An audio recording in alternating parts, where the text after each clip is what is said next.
Hello everybody, Mike Testa here. Welcome to Introduction to MUS Music. This video is just about getting around Canvas and giving you the lay of land for the start of the semester. So a couple things right off the bat. First off, since this is an online enabled course, you will need a computer or laptop for this, okay? The platform of it, Mac or PC, doesn't matter. However, you will need to be using something a little bit more powerful than a tablet or a phone. So cell phones and tablets won't be compatible with this course. So if that's an issue, definitely reach out to me and we can figure that out. Second thing, there are some required pieces of equipment that you need, as I stated in previous videos. The things you will need to purchase relatively soon are a nice set of headphones. So the Audio-Technica headphones are over-the-ear headphones like I showed you in the previous video, or any other over-the-ear headphones work. So if you have Beats, that's absolutely fine. If you have some other studio headphones, those are absolutely fine too. Please note earbuds. Earbuds do not have very good fidelity, especially in the bass. So we definitely need to get something that's over the ear. And then okay, just to show you a little bit how this course is set up, the best place to see what is due and what's going on in the semester is to go to modules. I have set up the home screen so that it does show you modules automatically, but modules is the place to go for most of the course content. So here's your introduction video where you already started, hopefully, and there's all the equipment and links to get this course up and running. The next thing that you are going to want to do is check out this video right here, which is the Introduction to Soundtrap and how to find your account. I showed you how to go through all of that, and I showed you a little bit of Soundtrap, okay, like in a minute, okay? But if we were to look at this week one, there's some documents in here. Right here is a document that you should definitely read. So all your documents should be sort of in this indent area. And then if you have any sort of quizzes or anything like that, they should be all the way inside. So videos are usually first. Here's all your reading content, and then any assignments should be further towards the right. And that's pretty much the way it's going to be following for most of the rest of the semester. So as you see, there's some documents here, and then there's your assignment. You will have a reading assignment about every week. So if you were to click on this particular reading quiz right here, which is your first one, it says go through the tutorials, complete the following videos, and then you have the option to take the quiz. So I'm not going to show you how to do that right now, but if you take the quiz, most likely there are multiple choices. So from here, it is due on January 19th. That's the amount of points. That's the many questions. These do close down at a certain point. So if you don't get them done in time, then you kind of lose out on those points. So make sure you get the quizzes done. Okay. So back to modules. There's week one, and we go down. Now, if you ever want to check out your grades for this course, if you click on grades, it will actually show you everything that you've completed so far and what your total grades are. So since we haven't done anything right here, there's the score out of whatever many points. If you have any questions about what counts for where, the groups assignments and weightings are always right here on the right hand side. So your quizzes count for 20%, roll call is 5%. These are your Tuesday sessions, okay? Assignments, 40%. So as you see, this course is a very much assignment-based course. So if you don't do your assignments, that's going to be a problem. Your midterm is 15%, and your final project is 20%, totaling up to 100. So let's actually talk about what your midterm and your final is going to be. Your midterm is going to be, let me load up the syllabus right here.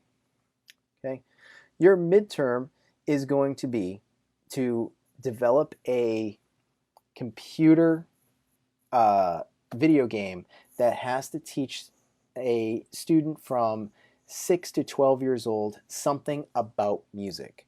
Now, you're going to be using something called Scratch, and we'll talk about that a little bit later, but basically scratch.mit.edu. is a really, really, really awesome program. So let's see if I can remember my slide in. Okay. What this basically is a graphical user interface programming language. So we can develop video games within this programming language and then have something called the Makey, which is that prototyping board, connect to this. So for example, let's just find a video game that we can play. Snowboard simulator, sure. Now from here, it's a video game.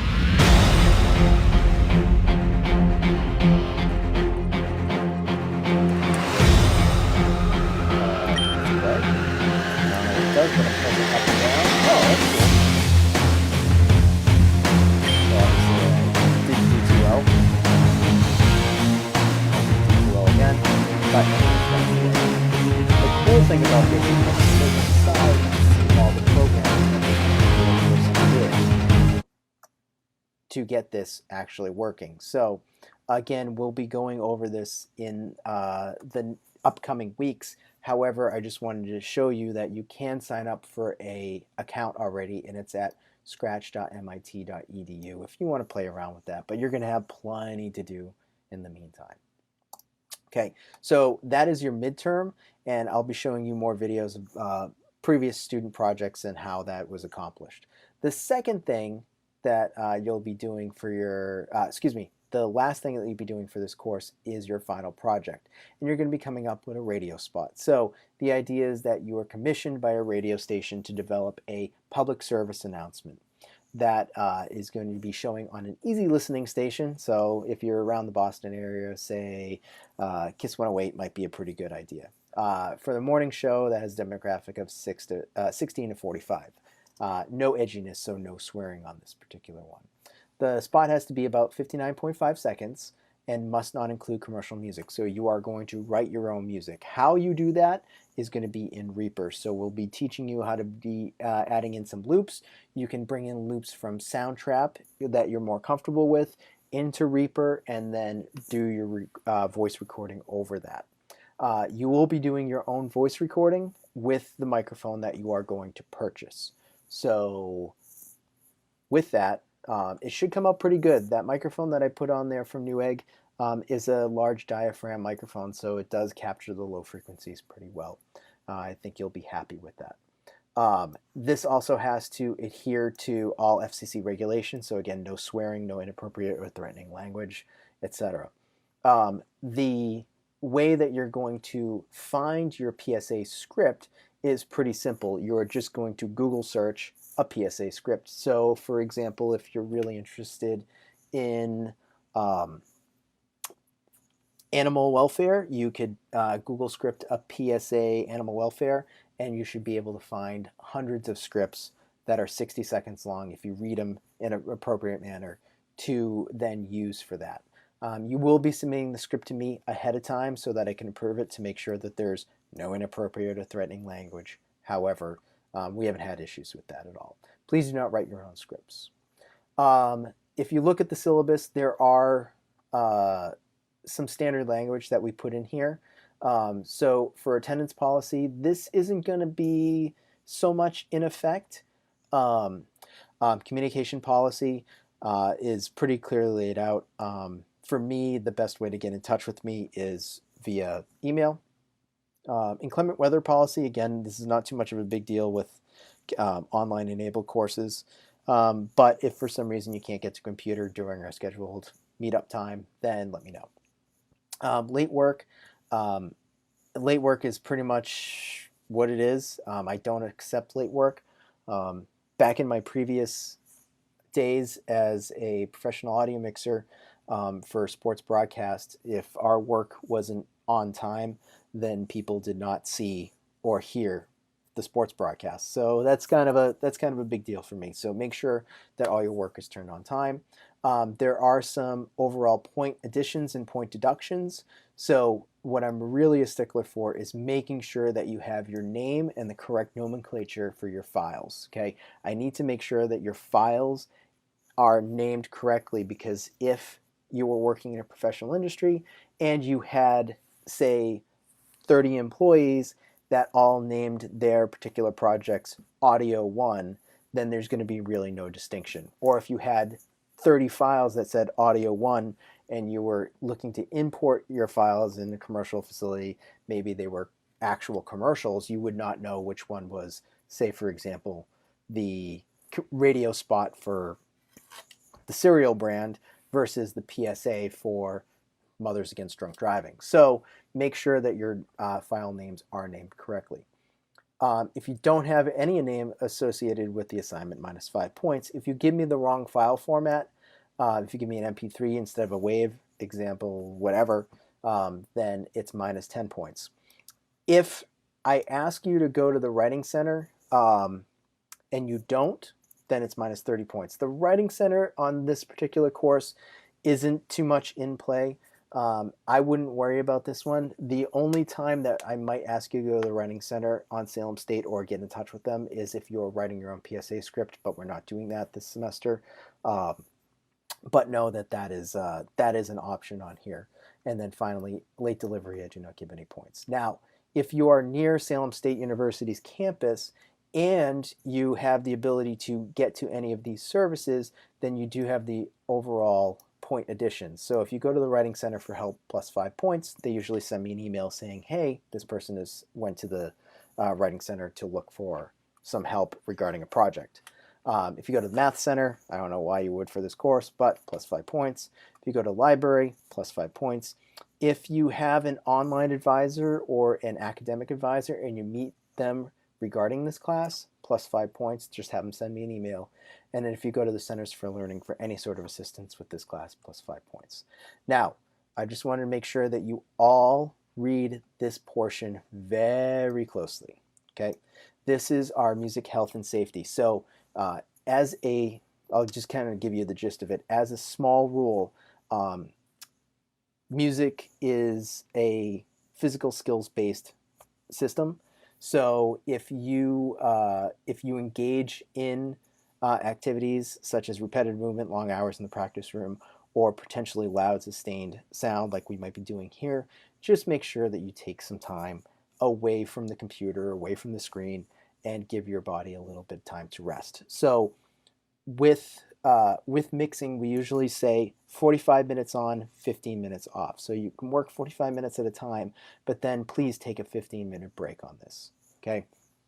That's pretty standard for most mixing. So you can find any additional questions you might have in the syllabus. I will always refer to the syllabus, but if you have any other questions, feel free to email me. Modules is the place that you're going to go for most of your stuff in this particular class. And then there are files, quizzes, but all of that stuff, again, is organized in your modules. The only other thing that you might need to know about for right now is the announcements. So, for example, if something is going on in this particular semester, I will send out a general email and an announcement will show up right here. Now, most of the videos for this course are on YouTube, but they're private links, so you can only access them through modules. However, we do have a Salem State Music Technology YouTube page, which all of these videos are hosted on. So please give us an awesome like, positive comments, so that we can get our likes up and we can keep putting videos up there to help you guys out. So from there, you're going to look at your second video to learn how to log into Soundtrap. Soundtrap will always be on the left-hand side over here, and that's where your first assignments are going to be. Looking at Canvas just a little bit more, if you click on here, there is a calendar of when your assignments are due. That's kind of just a handy view, but again, you're going to want to go into modules for most of that. And then finally, Follett. So if you want to buy anything through the bookstore, you can click right on there and it goes right to your Follett account. And that's pretty much it. So if you have any questions, feel free to give me an email, mtesta@salemstate.edu, and I will see you on the next video, which is going to be our Soundtrap starting tutorial.